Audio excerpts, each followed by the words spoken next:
that should give us tranquility, serenity, peace of mind to actually enjoy what Hashem is giving us now. Because tomorrow Hashem will give us something else. Before tomorrow comes, let me enjoy what I have today. And tomorrow, I'll enjoy what Hashem gives me tomorrow. Trying to absorb and consume everything. Because if I leave it over, tomorrow a new blessing is going to come. I'm not going to need yesterday's blessing. And if we think about it, the main test of a human being is 40 years. Because if we think about it, while the person is in elementary school, he doesn't have too many tests. It's only when the person turns teenager. In Judaism, 12 or 13 is already considered adult. From that moment, for next 40 years, these are the most difficult years of a person's life. That's when he needs to fight his hormones. That's when he needs to get proper education, a job, earn money, get married, have children and raise them, fight against Yetzer Hara, temptations, business dealings. Once a person passes those 40 years and he reaches the age of 50, 52, 53, most people at that age already don't go down. Their hormones are already under control. They're usually already happily married. They already have children who already grew up. They can already enjoy the benefits of their hard work. So basically, person's main struggle in life is 40 years. These are the 40 years that we learn that Hashem tested the nation in the desert to find out what is in your heart. Will you ascribe greatness to yourself or to God? After 50, the person already realizes, I am getting older. My day of death is approaching, and therefore I become more serious. I become more careful about what I do. It's a benefit that Hashem gives those that have gray hair, that Hashem is reminding them, He is giving them a free lesson every day just by looking in the mirror. Oh, I am getting older. I have to think about my future. And that helps them to fight the Yetzer Hara, the evil inclination. But it is the young ones, from when they turn 12 or 13, for the next 40 years, that is when it is dangerous. That is when the Yetzer Hara is strong. That is when they can make majority of their life's errors. So we have to remember the lesson of this. If we're not 52, 53 yet, we have to be careful. And we have to pray, Hashem, please let me pass my test. Let me pass the 40 years of test with a clean slate. Let me not make any major sins. Let me catch myself right away and do teshuvah and fix my mistakes. Be'ezrat Hashem, we should really pass the 40 years of our test successfully. And when we reach older age, may we look back with satisfaction and say, Baruch Hashem, I had productive life. Now I can relax. Now things are going to be more smooth.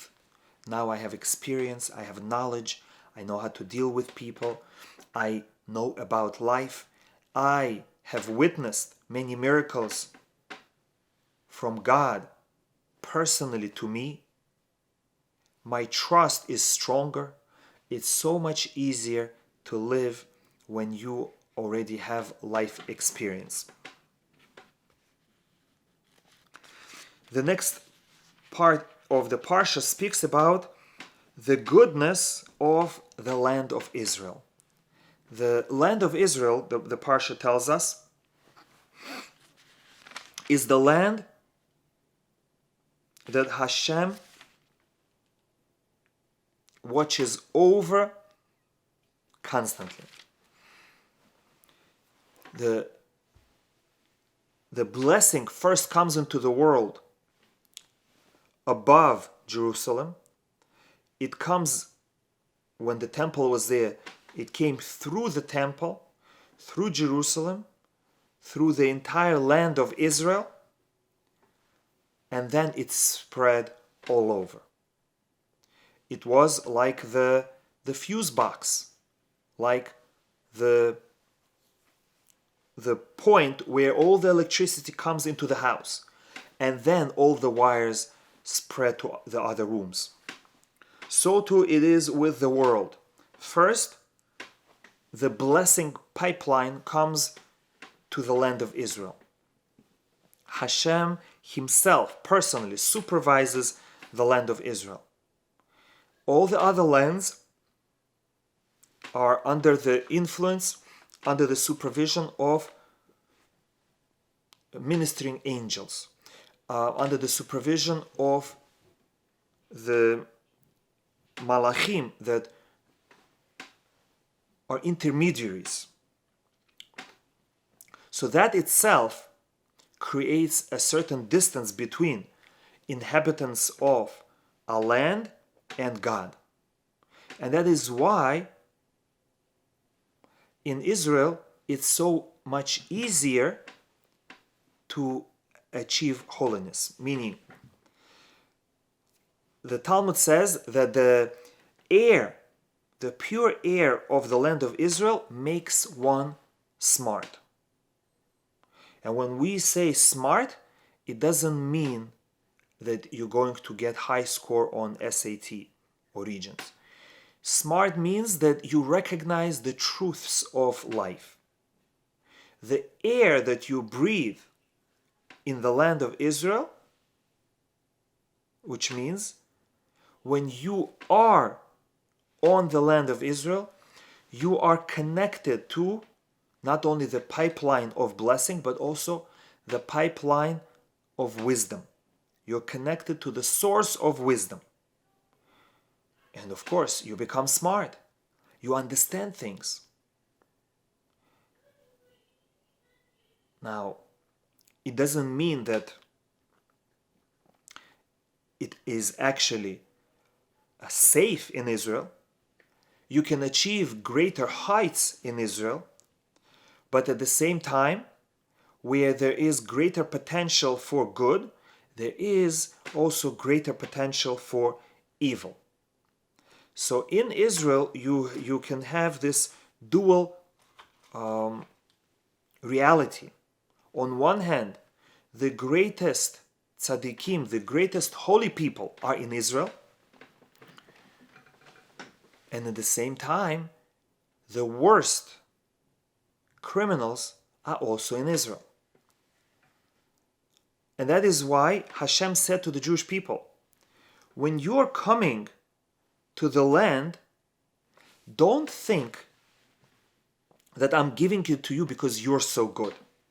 You just came out from Egypt and you're still being tested by me. You still didn't achieve much in your national life. So why do you deserve to come into the land? Really, you don't. But there are two reasons why God gives us the land, he says in this week's Parsha. And that is because of my promise to your forefathers, and because the nations that right now inhabit the land of Israel are very evil. This is an example where the nations that came into Israel, perhaps they were not so evil outside of Israel. But when they came in, all their negative character traits became strengthened. Their wrong ideologies all of a sudden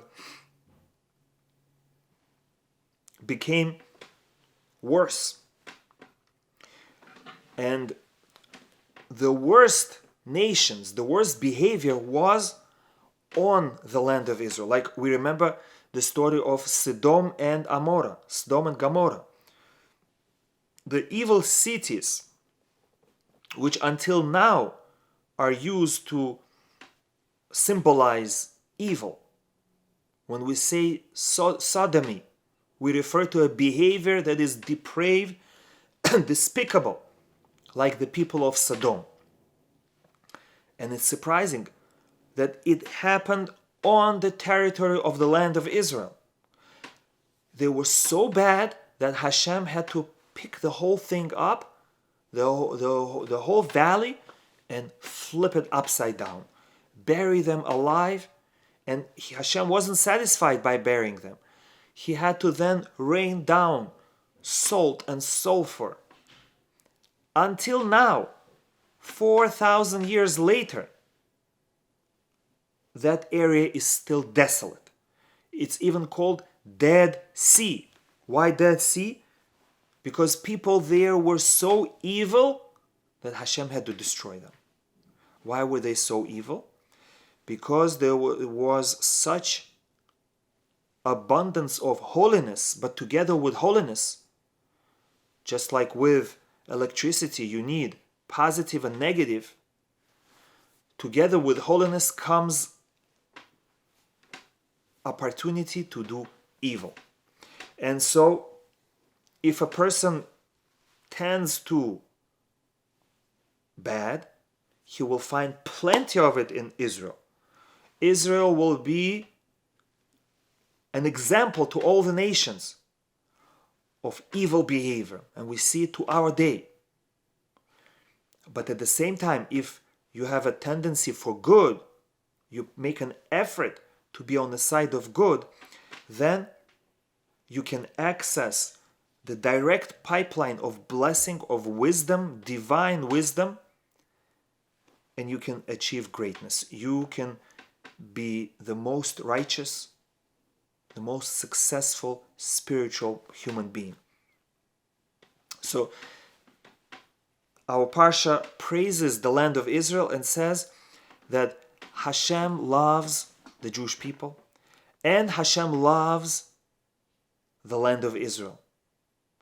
And He gave the best land to His beloved children.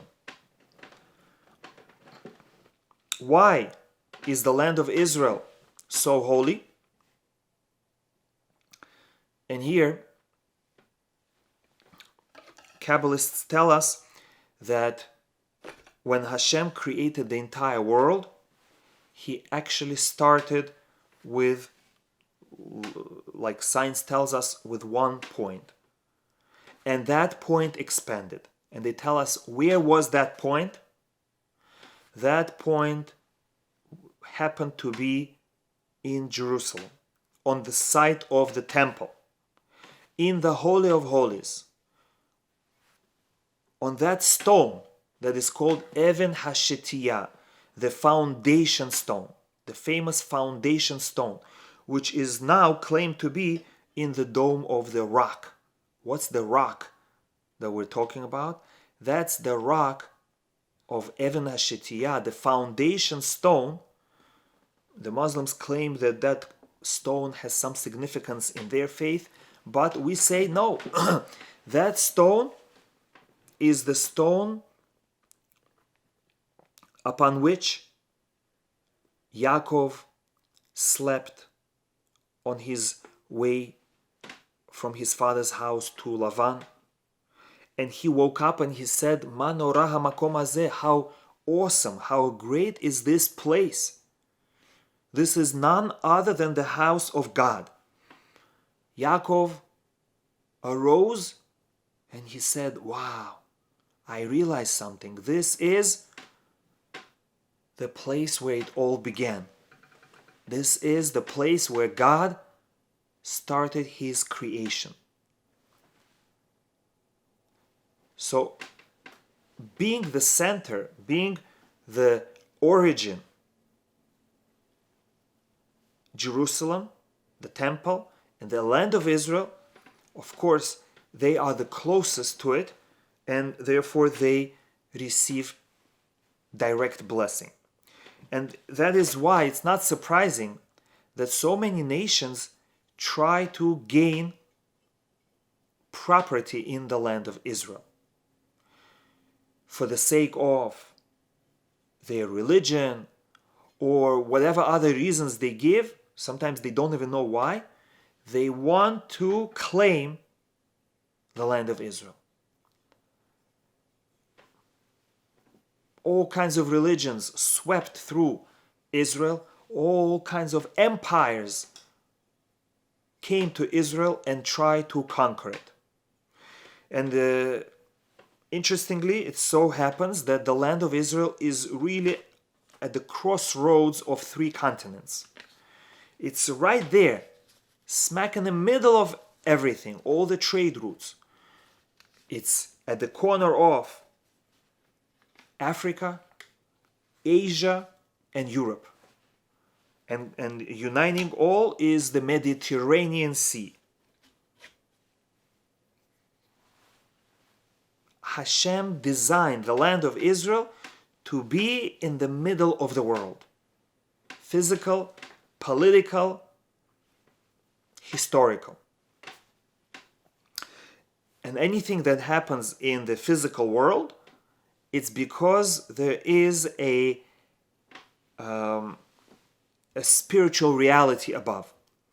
So the reason why the land of Israel is such a hot commodity is because in the spiritual world, that is the center where God started his creation.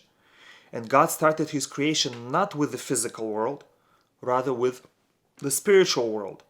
And that means that corresponding to the physical land of Israel, there is a spiritual reality that represents the origin of the universe, both physical and spiritual universe.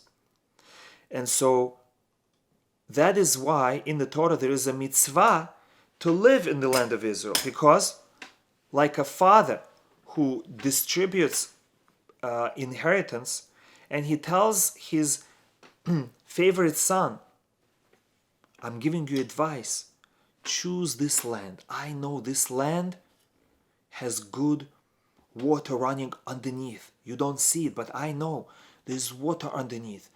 There is gold, there is silver, there is oil underneath.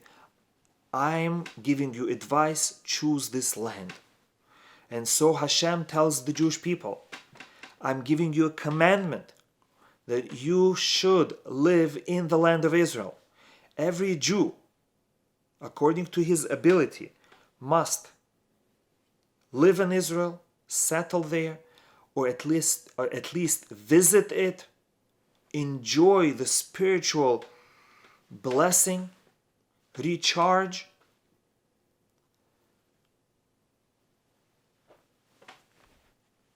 And many commandments are only applicable in Israel because, again, you can connect to the spiritual aspect of it only in Israel because it's closer to the spiritual world.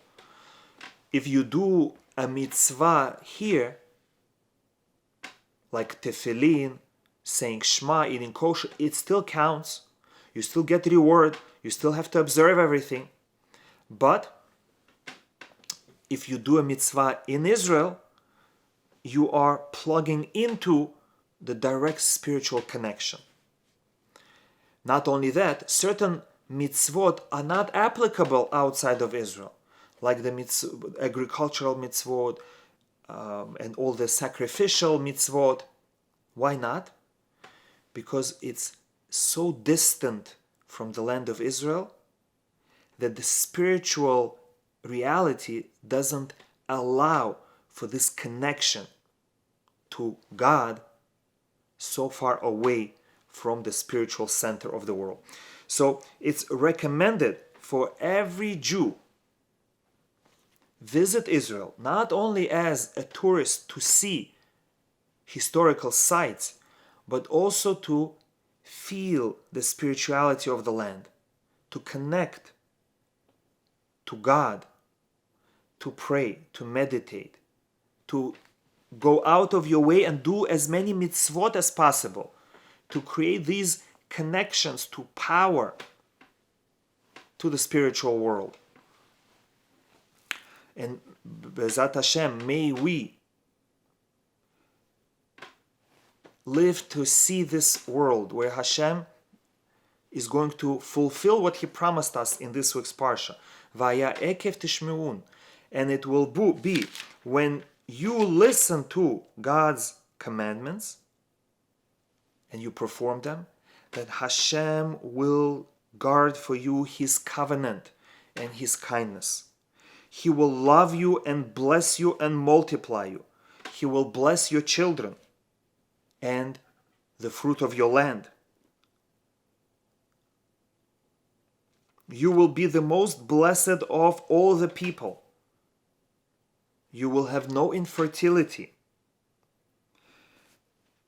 Hashem will remove from you every illness, and He will put them on your enemies. Hashem will chase away all your enemies. May we witness these blessings in our lifetime. May we see the return of the Jewish people to their land, rebuilding of Jerusalem, of the temple, coming of Mashiach, reestablishing this open connection to the spiritual world, where even people outside of the land can clearly recognize and point. We see that is a holy land. That is a holy nation living on a holy land, serving the holy God. And they will be drawn to the land of Israel like a magnet. As the Talmud says, at the end of days, all the nations of the world will run to the Jewish people. And they will beg them, please teach me how to connect to the true God. Be'ezat Hashem, may we witness it, may we participate in it. Thank you for joining. Have a good night and Shabbat Shalom Umevorach.